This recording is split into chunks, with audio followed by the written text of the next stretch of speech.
কিছু কিছু বাবা মা আছে, তারা তাদের মেয়েকে বিয়ে দিতে পারলেই বাঁচে। ঠিক আছে, একটা মিডিলেশন করছে, আচ্ছা জিনিসটা মেয়েটা আমরা মিউচুয়াল করি বা একটা জিনিস সমাধান আসি না, আমি ভুল করছি, বিয়ে দিতে পারলেই বাঁচে।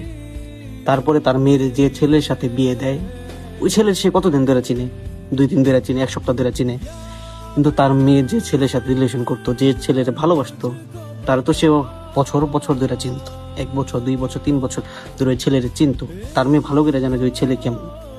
আর তারা টাকা পয়সা দেখে, জায়গা জমি দেখে, জাস্ট খালাস দেও মেরে ঢাইবে, দেও মেরে একবারে মাইরা দেও, এরকম। তারপরে যখন মেয়েটার বিয়ে হয়ে যায়, তারপরে যে মেয়েটার সাথে কি হয় ওইটা কি মেয়ের বাবা মা যায় দেখে না। একটা মেয়েকে যখন জোর জবরদস্তি করে বিয়ে দেওয়া হয়, যে মেয়ে বিয়ে করবে না, তারপরেও কি তার জোর জবরদস্তি করে না জানায় এইভাবে ওইভাবে বিয়ে দিয়ে দেয়, মানে বিয়ে দিতে পারলে বাচ্চা বিয়েটা দিয়ে দেয়। বিয়ে দেওয়ার পরে ওই মেয়ের সাথে যে কি হয়, কি ভয়ঙ্কর ভাবে ওই মেয়েটা দিন রাত কাটায়, কত অত্যাচার গুলা, কত হ্যারাসমেন্ট গুলো ওই মেয়ে সহ্য করে।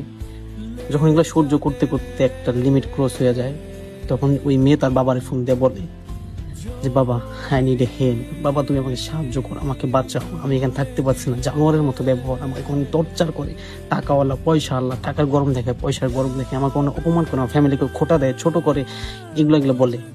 তখন একটা মেয়ের বাবা বলে কি, মা সহ্য কর, বিয়ে নতুন নতুন একটা এরকম হয়, চিনোস না, থাক চিনবি আস্তে আস্তে। মানে একটা মেয়ের বাবা এরকম ভাবে বলতেছে যে তার মেয়ে আগুনে পুড়তেছে, আর সে বলতেছে মা আমি তোকে ওষুধ কিনা দিতে পারবো, কিন্তু আমি তোকে বাঁচাইতে পারবো না। জিনিসটা এরকম হইলো না? মাদার ফাকিং ড্যাড বলে একটা কথা, যে কিয়ামতের দিন আল্লাহ তাআলা প্রত্যেকটা প্যারেন্টস, প্রত্যেকটা বাবা মাকে জিজ্ঞাসা করবে যে তুমি কি তোমার মেয়েকে তার অনুমতি নিয়ে তাকে জিজ্ঞাসা করে বিয়ে দিছিলা, নাকি তাকে জোর জবরদস্তি করে বিয়ে দিয়ে দিছিলা, নাকি তাকে তার বিরুদ্ধে যে তাকে তুমি বিয়ে দিছো।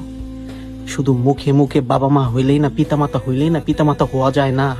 পিতামাতা হওয়ার মতো রেসপন্সিবিলিটি, কনসিস্টেন্সি, যোগ্যতা নিজের ভিতরে থাকতে হয়। শুধু মুখ দিয়ে বললে যে বাবা আমি টাকাওয়ালা, বাবা আমার টাকা আছে, আমি ফাদার, রিচ মাদার বললে হয় না। রিচ তো থাকে যে এইখানে, মন থাকতে হয় যে আরে বাবা আমার মেয়ে না খেয়ে থাকলে আমার মেয়ে থাকবো, কষ্ট হলে আমার মেয়ের থাকবো, ও যদি ওর ভালোবাসে মানুষে বিয়ে করে যদি সুখে থাকে, যাক সুখে থাক না। আমরা বাবা মা কি চাই? প্রত্যেকটা বাবা মা চাই তার মেয়ে হাসি খুশি থাকুক, সুখে থাকুক। হিসাব দিতে হবে।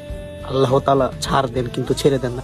এ রাত গেছে, দিন গেছে, কথা গেছে, এরকম আল্লাহ তাআলা মানবেন না। ঠিক আছে, শুধু মুখ দিয়ে বললেই বাবা হয় না, খানকির ছেলে। অধিকাংশ হয় কি, বেকার বয়সে ছেলেটা বেঁকে থাকে। একটা ছেলে যে কিছু একটা করবে লাইফে, এটার জন্য একটা মেয়ের বাবা মা এই ছেলেটাকে সময় দেয় না, যে থাক তার বয়সে কত, তাকে একটু সুযোগ দিই, একটু সময় দিই।